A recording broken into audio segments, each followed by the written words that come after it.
Hi YouTube! Today I'm going to share with you the method I use to style synthetic wigs. So you'll need everything shown here: a doll, a water-based glue, brushes and combs, scissors, some water, something to mix on, and of course the wig. So let's get started. The first thing you want to do is to mix the glue of your choice with some water.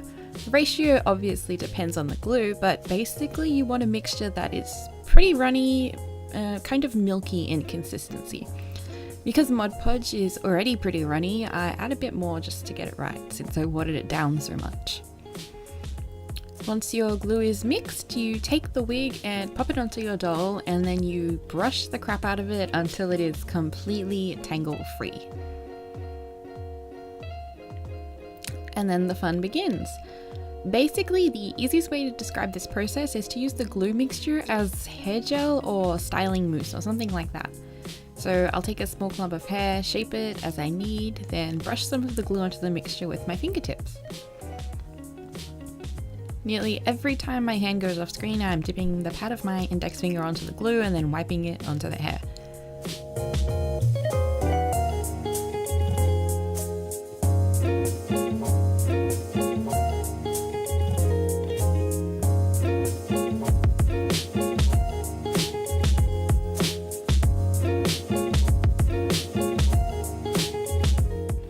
I also use sewing pins carefully pushed into the wig cap to hold the hair in place while it dries, so you can definitely do that if it suits your styling needs.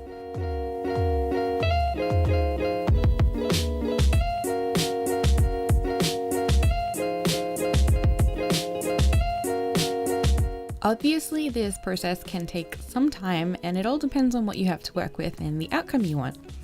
Since Morwen's wig has a fringe that extends extremely thick over her face, I spend most of my time pushing that back and making it look neat as it comes off her forehead and not covering up her eyes.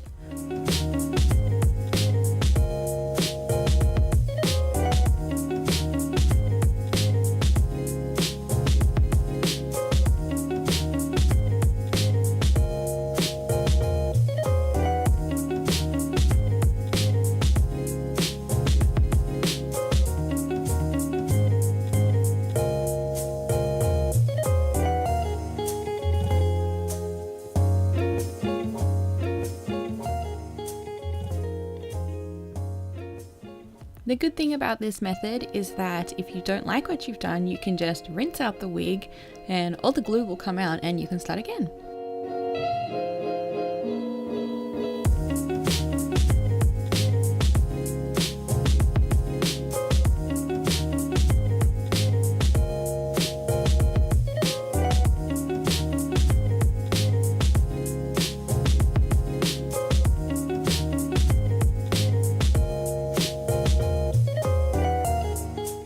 Be very careful when you're using your glue around the face. I'm using my left fingers as a buffer, and I keep the wet hair and my wet fingers off the doll's face.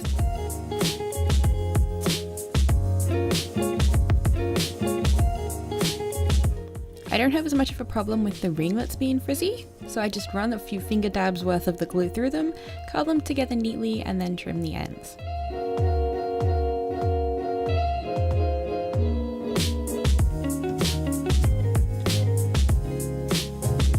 For me, the wig is quite thick, so once it's all dry, I go back and add a second layer of glue to make sure everything stays in place. And as you can see, I'm a little bit more liberal when it comes to this second layer of glue. This method works really well on wigs with a matte texture because the glue does dry quite matte, so if your wigs are shiny, you might not get the best results. Leave your doll's wig overnight, then once it's all dry, you can take out any pins or clips that you've left in the wig. If your wig is still a bit crunchy, you can press your fingers firmly against the parts to remove some of the crunch without sacrificing the style. And there we have it, a nicely styled synthetic wig. This technique works best on warm days or in rooms that are quite well heated.